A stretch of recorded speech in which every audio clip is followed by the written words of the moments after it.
A burglar leaves behind the clue that leads police straight to his front door. The latest on the Saturday morning home invasion coming up in your 5:30 news. Good evening. Thanks for being with us. Our top story, what started as a domestic disturbance in Great Falls leads to a high-speed chase in Cascade County. And the chase ended near Ulm and left a Great Falls man in jail and a deputy at the hospital. KRTV's Beth Beachy was at the scene this morning. Joins us now with more. Beth? Thanks, guys. Anthony Marcel Powers allegedly chased his wife through city limits after slashing her tires. Powers' wife drove to the Cascade County Sheriff's Office, and after Powers failed to pull over for the deputies, the chase began as he exited the parking lot. My guys did an outstanding job. Can't be more proud of them. A high-speed chase that ended on some back roads past Ulm put one man behind bars and kept sheriff's deputies on their toes. We got the call from our dispatch saying, hey, they're on their way to you. So my guys were out in the parking lot waiting, and then they showed up. Law enforcement discovered Powers' violent history, including multiple charges of partner family member assault, violations of protection orders, and drug charges. Upon arriving to the sheriff's office, Powers failed to stop for the two deputies in the parking lot, and the chase followed. Deputies noted reaching speeds well above 100 miles an hour, and after making it to the open fields north of Fairhaven Colony, the chase ended, but not without some hidden ruts, inflicting some damage on county vehicles. There were no houses around. Unforeseen. I mean, that terrain looks flat, and unfortunately there was a big ditch. But he hit it significant enough to cause the damage it did. But the sheriff says they're fortunate the chase concluded in fairly open spaces and far enough away from innocent bystanders. He said the suspect didn't sustain any injuries, and one of his deputies was taken to the hospital, treated, and later released. He says the lack of injuries is thanks in large part to his deputies' knowledge and experience. But I got to give them credit for their training kicking in, and that's why they end up staying safe, because of their training. So. The county says Powers will likely be charged with eluding a peace officer, trespassing, and criminal mischief, all misdemeanors, while the city says Powers will face both misdemeanor and felony charges on their end. The investigation is still ongoing. Tim, Katie, back to you. All right, thanks, Beth. Well, updating you on a story we first told you about Sunday, the suspect in a bizarre weekend break-in has been arrested. And the search warrant leading to his arrest revealed another crime hiding within his cell phone. 24-year-old Jeremiah Fisher is charged with felony burglary for reportedly breaking into a home on the lower south side of Great Falls early Saturday morning. The resident, Terry Fleabot, told us over the weekend that a man she'd never seen before came into her home, then her bedroom, while she was sleeping. Fleabot's husband had fallen asleep on a couch adjacent to the bedroom. He told police he woke up to find Fisher standing in the dark over his wife, using his cell phone to illuminate her. That led to a misdemeanor charge of surreptitious visual observation. After a fight, Fisher ran, leaving behind his shoes, a baseball bat, and his cell phone. Police tracked Fisher down through photos and military documents on that phone. According to court documents, the phone also contained more than 100 images of child pornography. So, Fisher faces an additional felony for sexual abuse of children. Fisher is already on probation in Texas for a similar charge. His bond is set at $50,000. We spoke to Fleabot today, and she says her family is doing much better now. She says last night after his arrest was the first good night's rest she has had since the incident happened. A Malta woman has been sentenced to more than 9 years in prison for credit card fraud, money laundering, and embezzlement. Rhonda DeVries must also pay almost $4 million in restitution. She pled guilty to the charges against her back in August. Investigators discovered DeVries opened a total of 4 fraudulent accounts while serving as the vice president of the operations at First Security Bank in Malta. For more than 10 years, she falsified reports, used fictitious names, and used her position to bypass regulations. The scheme started in 2001 when DeVries had $40,000 in credit card debt.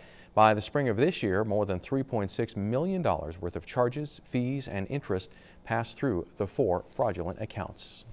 Plenty of clouds over north central Montana this afternoon, but no rain or snow. Let's check in now with Mike. Mike, do we have to worry about any rain or snow this evening? I don't think we're going to be seeing any rain or snow for the next couple of days. Fairly quiet weather in place right now. Take a look at satellite radar combined. No rain, no snow out there, but plenty of these high-level clouds drifting overhead, partly to at times mostly cloudy skies for a good chunk of big sky country. I am tracking some warmer air heading our way. I'll show you when things will warm up coming up.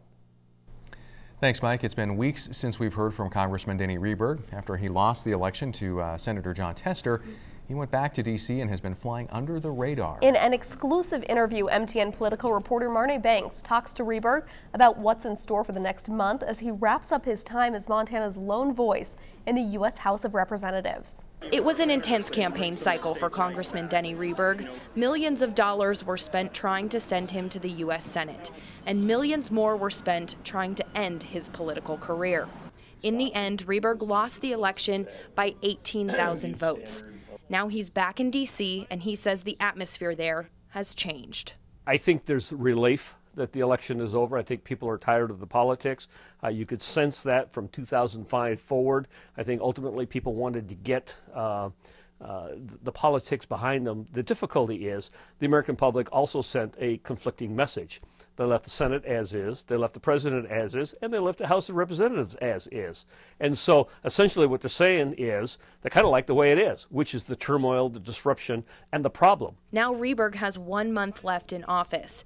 In those 4 weeks, Congress needs to pass some sort of budget deal, or Americans will see an increase in their taxes and automatic spending cuts to every federal program.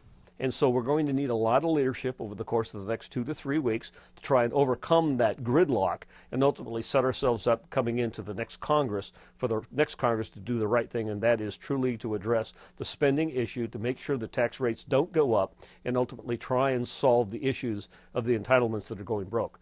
Rehberg says he has a solution that balances the budget. I have legislation that would repeal the 2 new entitlements that exist within the President's health care reform. That's the expansion of Medicaid in the insurance premium subsidy. That immediately reduces spending by $1.4 trillion.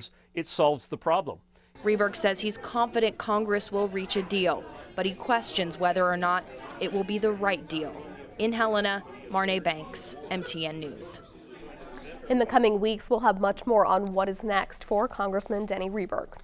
The State Board of Canvassers met today to certify the results of the November election. Secretary of State Linda McCullough and representatives from the Attorney General, Superintendent of Public Instruction, and state auditors' offices opened the results from each county, double-checking them with the state's database. This is essentially just a formality since the state started using an electronic system 2 years ago, which checks the numbers prior to the official canvass.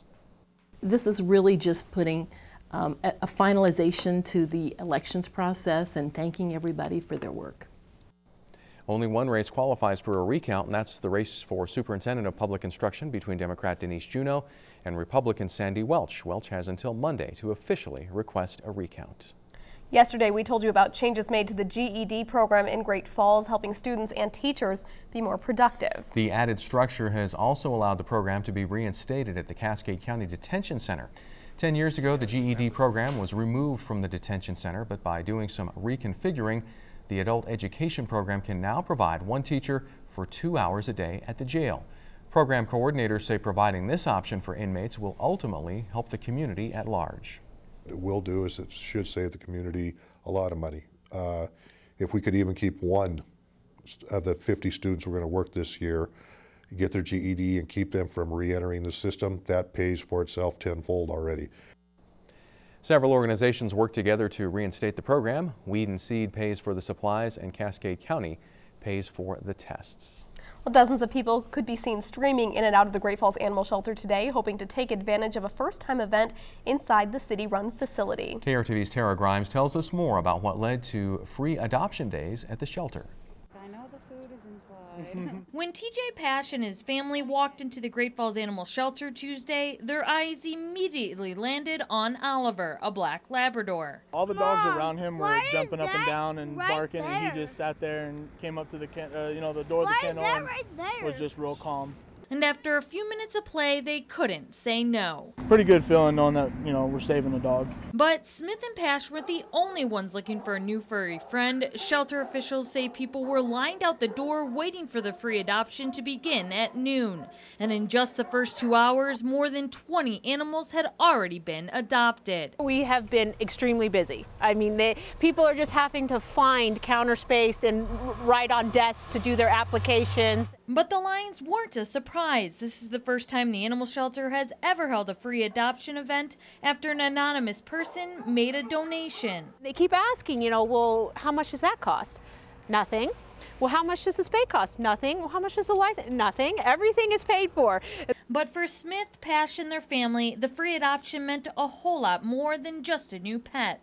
It means a new member of their family. I think he'll bring excitement and fun, and I know I'll love him because I like to run, so he can be my running partner. As for McElhaney, she says she'd love to see the shelter empty by the end of the event. In Great Falls, Tara Grimes, MTN News.